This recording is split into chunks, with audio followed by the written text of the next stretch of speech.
Hello, welcome back. വളരെ easy ആയിട്ട് എളുപ്പത്തിൽ തയ്യാറാക്കാൻ പറ്റുന്ന ഒരു സ്നാക്ക് റെസിപ്പിയാണ് കേട്ടോ ഇന്ന് ഷെയർ ചെയ്യുന്നത്. ആദ്യം ഫില്ലിങ് തയ്യാറാക്കാൻ വേണ്ടിയിട്ട് മിക്സിയുടെ ജാറിലേക്ക് അരക്കപ്പിന് മുകളിലായിട്ട് തേങ്ങ ചിരകിയിട്ട് കൊടുക്കാം. ഇനി ഇതിലേക്ക് 1 കപ്പ് മല്ലിയില, 7 ചെറിയ ഉള്ളി, 1 വലിയ പച്ചമുളക്, 1 കഷ്ണം ഇഞ്ചി, 6 7 പുതിനയില, 1/2 ടീസ്പൂൺ സുർക്ക, 1/4 ടീസ്പൂണിന് താഴെ ഉപ്പും ചേർത്ത് നന്നായിട്ട് കട്ടിയായിട്ടൊന്ന് അരച്ചെടുക്കണം. വെള്ളം ചേർക്കരുത്. ഇനി മുട്ട പുഴുങ്ങിയെടുത്തിട്ടുണ്ട്. നമുക്ക് എത്ര സ്നാക്കാണോ വേണ്ടത് അതിന്റെ പകുതി എണ്ണം മുട്ട പുഴുങ്ങിയെടുത്താൽ മതി. 4 എണ്ണം സ്നാക്കാണ് ഉണ്ടാക്കുന്നതിൽ 2 മുട്ട എന്ന കണക്കിലാണ് വേണ്ടത്.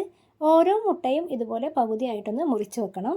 ഈ ഒരു തേങ്ങാ ചമ്മന്തി മാത്രമാണ് ഈ സ്നാക്കിലേക്ക് പ്രധാനമായിട്ടും തയ്യാറാക്കാനുള്ളത്. ചമ്മന്തി നല്ല ടൈറ്റായിട്ട് തന്നെ അരച്ചെടുത്തിട്ടുണ്ട്. ഇനി ഓരോ കഷ്ണം മുട്ട എടുത്ത് അതിൻ്റെ മുകളിൽ ചമ്മന്തി ഇതുപോലെ ഒന്ന് വെച്ച് കൊടുക്കണം. മുട്ടയുടെ മുകൾ ഭാഗം മുഴുവനായിട്ട് ഈ ചമ്മന്തി കൊണ്ട് കവർ ചെയ്യണം.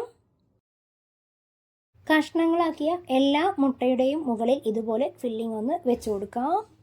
ഇനി കോട്ടിങ്ങിന് വേണ്ടിയിട്ട് ബ്രെഡ് ക്രംസും 2 മുട്ട ബീറ്റ് ചെയ്തതും തയ്യാറാക്കിയെടുക്കണം.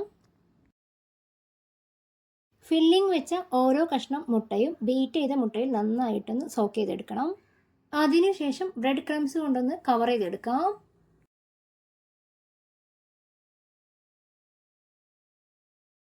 മുട്ട മുഴുവനായിട്ടും ബ്രെഡ് ക്രംസ് കൊണ്ട് നന്നായിട്ടൊന്ന് കവർ ചെയ്യണം.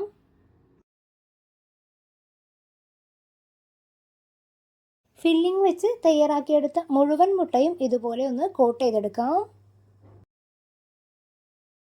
ഫ്രൈ ചെയ്യാനായിട്ട് പാനിലേക്ക് ഓയിൽ ഒഴിച്ച് കൊടുക്കുന്നുണ്ട്.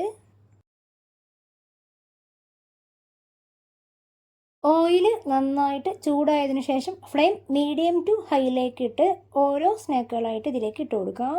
നന്നായിട്ട് ചൂടായ ശേഷം തിരിച്ചും മറിച്ചും ഇട്ട് ഫ്രൈ ചെയ്തെടുക്കാം. എല്ലാ വശവും നല്ല ബ്രൗൺ കളർ ആവുന്നത് വരെ ഒന്ന് ഫ്രൈ ചെയ്തെടുക്കണം. ഇനി ഇത് എണ്ണയിൽ നിന്ന് കോരി മാറ്റാം. അപ്പോൾ ഇത്രയേ ഉള്ളൂ. വീട്ടിലുള്ള വളരെ കുറഞ്ഞ ചേരുവകൾ കൊണ്ട് ഒരു 10-15 മിനിറ്റിനുള്ളിൽ തന്നെ ഈ ഒരു സ്നാക്ക് തയ്യാറാക്കിയെടുക്കാം. ഇതുവരെ ട്രൈ ചെയ്യാത്തവരുണ്ടെങ്കിൽ ട്രൈ ചെയ്ത് നോക്കിയിട്ട് നിങ്ങളുടെ ഫീഡ്ബാക്ക് അറിയിക്കാൻ മറക്കരുത്. പുതിയൊരു വീഡിയോയുമായോ റെസിപ്പിയുമായോ കാണുന്നത് വരേക്കും ബൈ.